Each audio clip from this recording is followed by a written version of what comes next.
Hi, I'm Allie Janes, in for Jamie Poisson.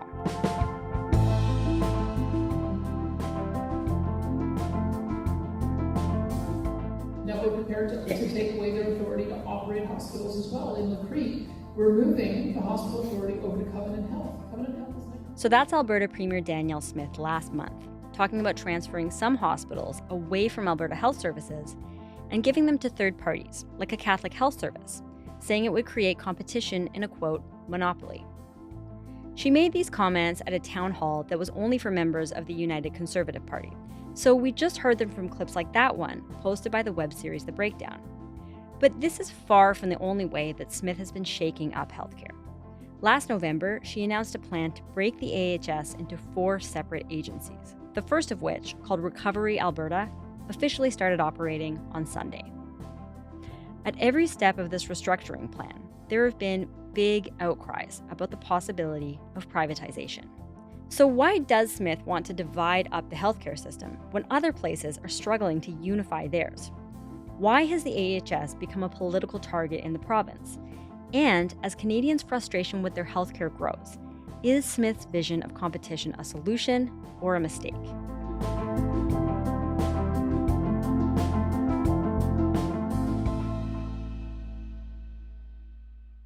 Hello, Jason. It is always wonderful to have you. Hello, Allie. So great talking to you. So before we get into the details of how this whole healthcare shakeup works, I want to start with Premier Danielle Smith herself. So since she ran for the UCP leadership 2 years ago, what has her attitude towards Alberta Health Services seemed to be? She's really working well in sync with the attitude of her United Conservative base, the party that she had to woo to become leader and premier 2 years ago. This is all in the shadow, like so much of our lives, of COVID-19 and the pandemic and the restrictions. Danielle Smith, like her base, really raged against the restrictions, mask mandates, vaccine rules, the idea that you could lose your job if you were in the healthcare system and you were not vaccinated for COVID-19. These were really big sore points for people, and they felt that the healthcare establishment in Alberta was betraying their values of freedom, liberties, right to choose, right not to be vaccinated, right to choose various treatments. And so there was a real animus toward the healthcare establishment in Alberta. And when we're talking about the healthcare establishment in Alberta, there is one. It is AHS. This was the first major province to go with this unified health super agency. Other provinces have regions or hospitals that are sort of self-contained. In Alberta, Alberta Health Services, up until recently, has been the monolith, basically running everything in the public healthcare system. We're talking 113,000 staff, 8,700 physicians, 106 hospitals.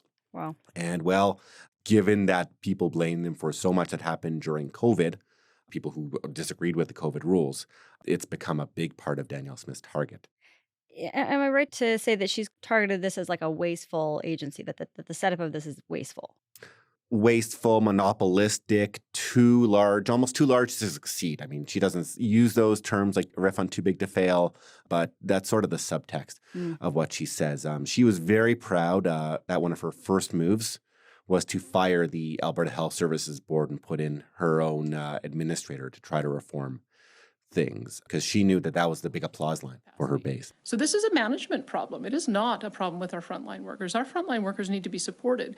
And when it happens in a business, when they fail to meet targets and they fail to meet direction, you change the management. To begin, effective immediately, Dr. John Cowell will step up as the official administrator of Alberta Health Services. Dr. Cowell, as you will hear... People have, like everywhere in the country, frustrations with the public healthcare system. The frailties, the shortages, the wait times, the congestion, the closures.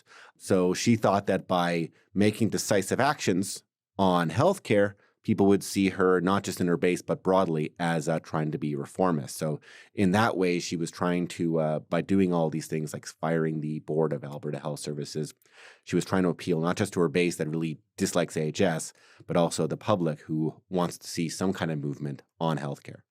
And so let's fast forward to last November when Smith announced this big reorganization of AHS.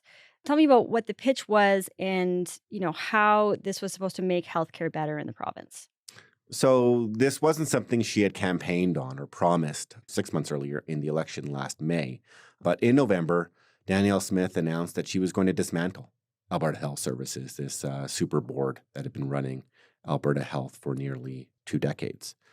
It used to be a bunch of regions, and then they merged into this big central unit. And now she was dismantling it, but not again as a region-by-region group, like one for Edmonton, one for Calgary, one for the rural north and whatnot.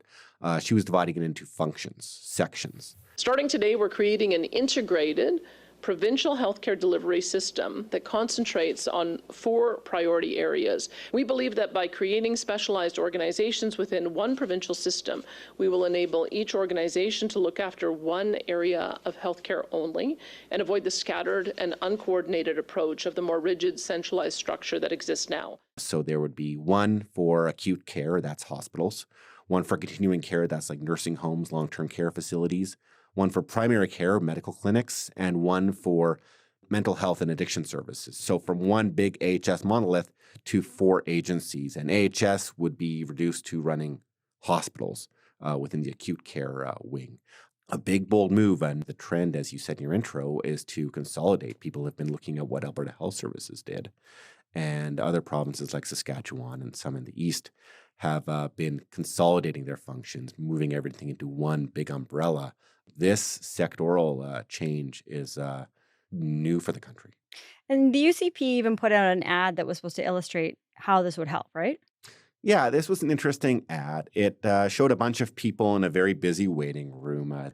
And the voiceover talks about, well, what if people aren't waiting in the same area for continuing care or addiction services or primary care? And as people leave, there's just one happy family left, and then they get to be seen by their medical practitioner. A refocused healthcare system in Alberta means some of the people in this waiting room won't have to be here. This family could have a practitioner to call their own. These patients could have more continuing care options.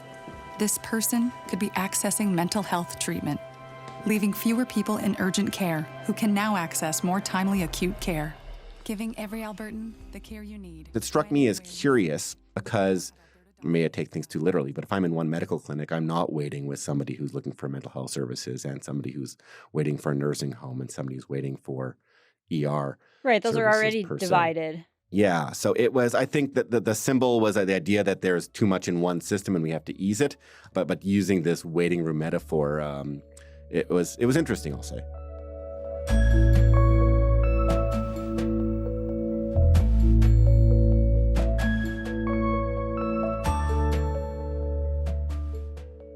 How have critics responded to this? Because as I understand it, they've kind of, said that this could lead to even more of the chaos that people have been complaining about. So what is their big concern here? Yeah, I mean, there aren't a whole bunch of screaming Beeman fans of AHS in the province. But what people are concerned, I mean, nobody is, I love my healthcare provider, right? Right. They like their hospital. They may like the services they've treated their doctors, whatnot. But the healthcare bureaucracy, nobody's wearing their T-shirt in the streets or doing the wave outside of a hospital. But there are concerns. There's going to be this lack of coordination. This was an argument by the opposition NDP when this happened. What if you're a senior who needs mental health services and you're hospitalized? Are you going to have to trip through 3 or 4 different agencies before you finally get settled? The integration has had its advantages that you're all under one agency's roof as you transition from services. And I think that everybody who's had experiences in healthcare has probably had some kind of case of this. I mean, like my father, for instance, was hospitalized during COVID and transitioned, rather fluidly after a while to a nursing home.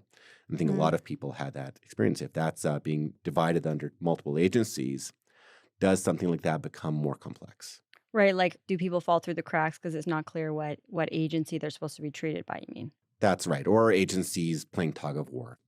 The other concern, of course, would be now you have, instead of one president and one org chart, you have 4 org charts and then one transition council to oversee it. Is there duplication? If the idea behind consolidating and centralizing is you have efficiencies, do you now have 4 procurement systems, 4 HR systems, 4 accounting, payroll systems, 4 cleaning services. There are a lot of people concerned that change will be at very least bumpy. They're saying there's going to be transition costs. This is going to be new. I mean, there are going to be a whole several thousands, tens of thousands of people who need new business cards, for instance, because they'll be in a new agency. So there will be these inefficiencies and these costs.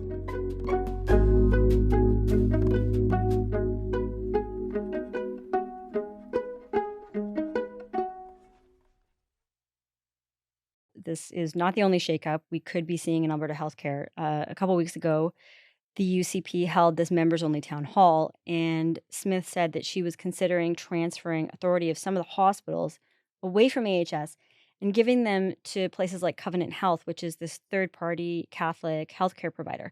And so why would she want to do that? Part of it is that, she was speaking to this crowd again, the United Conservative membership base, that asks her questions about why are you still letting these AHS leaders run the show. There are all these problems with AHS. There are still frustrations within the UCP grassroots about COVID rules, about vaccines, and they really want to make sure that not only that nothing like this can ever happen again, and that's set up in rights and freedoms and rules and laws, but also that the people who did this are weakened, are disempowered, are somehow sanctioned or punished or ostracized, basically. So part of this is showing her base that she can further weaken AHS, that they're not running the show at all like they used to. But part of it is that she's this advocate of competition. And she's been, a longtime conservative advocate, activist, speaking for and doing work for Fraser Institute, being on their podcast. Because to me, it doesn't really matter whether something is delivered by the public sector, the private sector, the nonprofit sector, the charitable sector. It's a matter of having that interplay between them and the competition so that they're constantly working on creating new innovations. Now, I want to talk. So she has been interested in various models of public and private healthcare. Creating competition in the system, to Premier Smith's argument, will only improve it, that AHS will be, might be getting too fat and happy with the way it runs hospitals. And if other people show better ways of running it, like Covenant Health or some other new, currently unused third-party operators, then AHS will face competition to shape up itself, or they will lose some of their facilities to these other providers. Yeah, she said at that town hall that she wanted to use not just competition, but fear to motivate AHS to deliver better service. When you're dealing with a monopoly, and they believe that they can deliver any type of care and there's no consequences, they're going to continue to deliver bad service.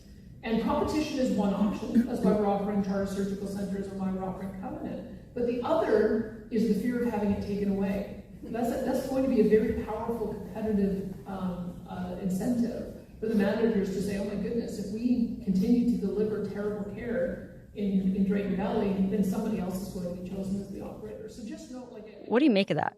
It was alarming to quite a few people. Even the fact that she's talking about this idea of just changing the entire system of not only whether AHS runs continuing care facilities or mental health and addiction services, but whether they run hospitals at all. Changing the system from being public. Her UCP base will be very excited to be putting fear into the heart of AHS executives. But the doctors who work for them, the nurses, the staff, the people who are receiving care at those hospitals and those specialty clinics, how will they feel? And then the question is, what are the consequences of the solution? One of the consequences that's widely feared and widely discussed is that Covenant Health is an organization that runs several hospitals, including 2 in Edmonton, 1 in Banff, several around the province.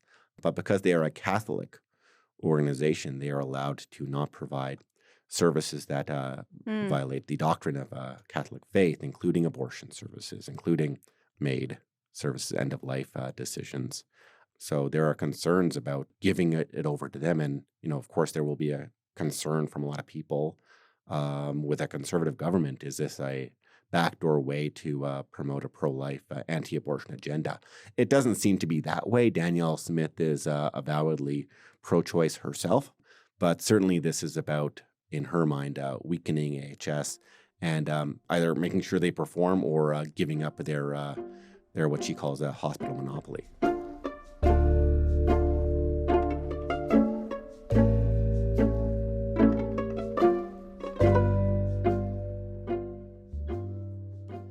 Another thing I saw a couple weeks back is that the city of Airdrie is looking at a quote unquote campus that would group together a whole bunch of different healthcare services. And can you just tell me a bit more about what that campus would look like and why some people have been really concerned about this idea? So let's situate listeners. Airdrie is a small bedroom community north of Calgary, 80,000 people. It's actually the largest community in Alberta without a hospital. It's been growing rapidly. It's like nearly doubled in a couple decades or so. They have a small urgent care center right now, which is not serving their purposes. People are often told to go to Calgary. So there is a doctor and a healthcare entrepreneur in Airdrie who's pitched to the Smith government, the UCP government, a private campus, which mixes an urgent care center with a primary care doctor's clinic. And right now, the government has offered money so they can develop a business case for this. It's being pitched by the private sector as a prototype for what other fast-growing communities can do. For public healthcare activists and advocates, this is very disconcerting. This would be the first time an urgent care center or quasi-hospital will be run by a for-profit organization. That is very foreign to Alberta and the Canadian culture. There's always these fears from progressives and public healthcare advocates. Are we going toward more of a profit motivation model? Certainly the UCP and Danielle Smith, and Premier Jason Kenney before her, have been shifting some surgeries, contracting out some surgeries to the private clinics, to private sector clinics, all being run by the single payer public system, so people aren't picking out their credit card to have to pay for these services. This would be a new thing, having a private company run an emergency or urgent care clinic. We'll see if it goes ahead, but Danielle Smith's interest in moving power away from AHS, experimenting with more privatization and competition, this seems like it could well be within her government's wheelhouse to pursue this option. Looking across some of the other healthcare policies under the UCP, I mean, you kind of just touched on this, but I wonder if you see a pattern here. Like what kind of role does Smith seem to see for private companies in healthcare? She sees a lot of promise.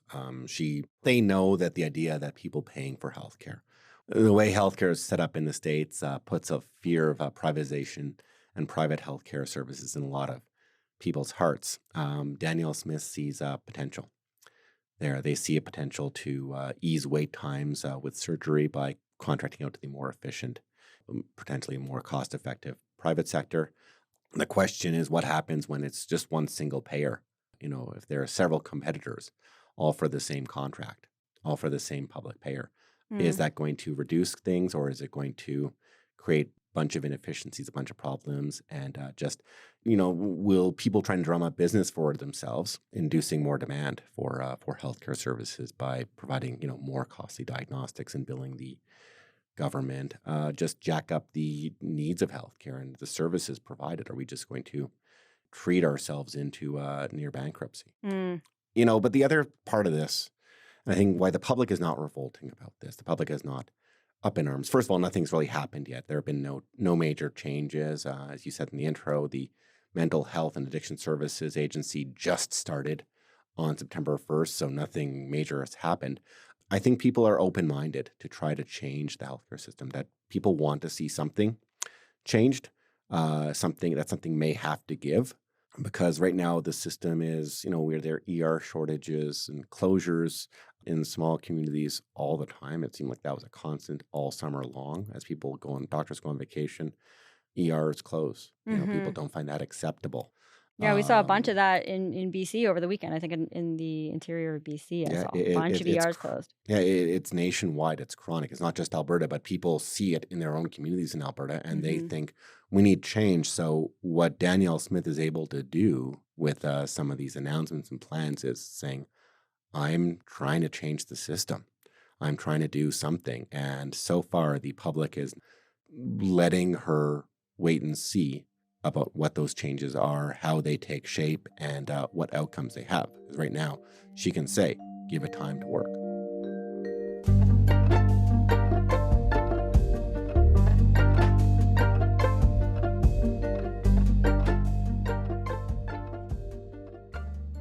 Politically, Jason, I'm wondering what you make of the timing of these changes to healthcare, and especially of the timing of Smith's recent comments, threatening the AHS essentially. Is there a reason that she'd want to deliver a win for like the parts of her party that are, as you were talking about earlier, still really upset at the AHS over COVID right now? Yes. In a couple months, at the start of November, Danielle Smith and the UCP hold their annual general meeting, their convention. And there she has a leadership review. And like I said, her base is still very animated by bitter memories and frustrations and layoffs and cuts and mask mandates with COVID. So she knows that criticizing AHS, threatening to weaken it, dismantle it, sanction it, put fear in AHS executives, shrink their mandate, that is good for the base, that has a lot of purchase in her base. I don't know if she's not using we're breaking it into 4 organizations. We're going to have a separate agency for continuing care as an applause line. But certainly we have sacked the AHS board and we're changing AHS is an applause line for her base. And she's doing several things to entice her base, talking about new changes to the Bill of Rights, really fast-tracking a tax cut, potentially cutting services to pay for it. She is right now, from now until November, really focusing a lot of her attention on what the UCP grassroots want. And that is a group, based on their interest in COVID, is likely different from what the rest of the public in Alberta wants. They just want basic good health care, want basic schools to function well, want more infrastructure. There are different interests, more niche interests from her UCP base, but she's going to be really focused on them because she knows that when the United Conservative grassroots don't like a leader, they turf him. They'll It bounce happened him to out. Jason Kenney during COVID or in the aftermath of the COVID pandemic. And so she knows that she needs to keep that group happy. And she has the comfort of being nearly 3 years away from a general election. So doesn't quite have to get to the general election and the general public yet. All right, Jason, always wonderful to talk to you. Thank you so much for this. Thank you for having me on.